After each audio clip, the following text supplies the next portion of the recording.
Èyí ni ètò Iri Owuro níbi tí a ti ń yiri ọ̀rọ̀ Ọlọ́run wò láti lè dàgbà sókè nínú ẹ̀mí àti fún ìtọ́ni bí a ti ń jáde lọ lójoojúmọ́.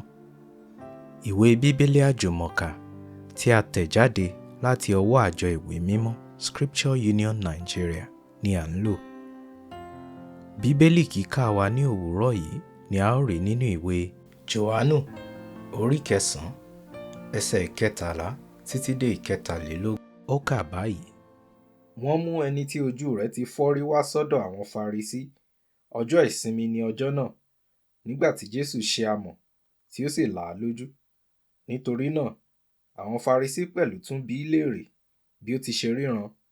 Ọkùnrin náà fèsì, ó fi amọ̀ lé ojú mi, mo sì wẹ̀, báyìí mo sì ríran.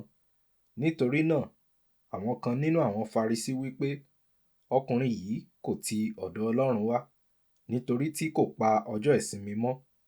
Àwọn ẹlòmíràn wí pé, ọkùnrin tí í ṣe ẹlẹ́ṣẹ̀ yóò ha ti ṣe lè ṣe irú iṣẹ́ àmì wọ̀nyí? Ìyapa sì wà láàrin wọn.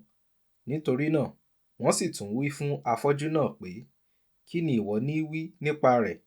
Nítorí tí ó là ọ́ lójú. Ó sì wí pé, wòlíì ní í ṣe. Nítorí náà, àwọn Júù kò gbàgbọ́ nípa rẹ̀ pé ojú rẹ̀ ti fọ́ rí, àti pé ó sì tún ríran, títí wọ́n fi pe àwọn òbí ẹni tí a ti là lójú. Wọ́n sì bi wọ́n léèrè wípé, ǹjẹ́ èyí ni ọmọ yín, ẹni tí ẹ̀yin wí pé a bí ní afọ́jú? Báwo ni ó ṣe ríran nísinsìnyí? Àwọn òbí rẹ̀ dá wọn lóhùn wípé, àwa mọ̀ pé ọmọ wa ni èyí, àti pé a bí i ní afọ́jú. Ṣùgbọ́n bí ó ti ṣe ń ríran nísinsìnyí àwa kò mọ̀. Ẹni tí ó là á lójú àwa kò mọ̀. Ẹni tí ó ti dàgbà ni òun, ẹ bi í léèrè, yóò wí fúnra rẹ̀.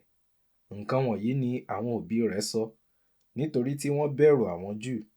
Nítorí àwọn Júù ti fohùn ṣọ̀kan pé, bí ẹnìkan bá jẹ́wọ́ pé Kristi ni, wọn ó yọ ọ́ kúrò nínú sínágọ́gù. Nítorí èyí ni àwọn òbí rẹ̀ fi wí pé, ẹni tí ó dàgbà ni òun, ẹ bi í léèrè. Òtítọ́ korò, kò ṣeé bò mọ́lẹ̀.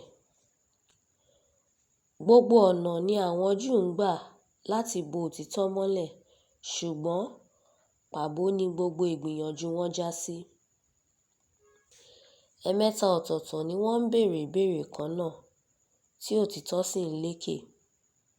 Ṣe àkíyèsí èyí ní ẹsẹ̀ 10, 15 àti 19. Ìkórìíra tí wọ́n ní sí Jésù Kristi tí í ṣe òtítọ́ ni ó fa ìwà yìí. Ẹsẹ̀ 22.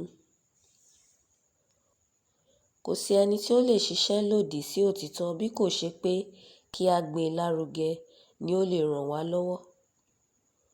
Ohun tí ó dára ni láti sá fún ọ̀tẹ̀, kí a sì di èyí tí ó ṣe òdodo mú.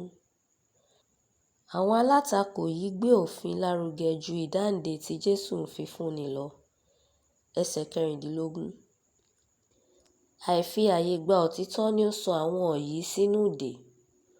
Olúwa nìkan sì ni a fi fún láti sọni di òmìnira.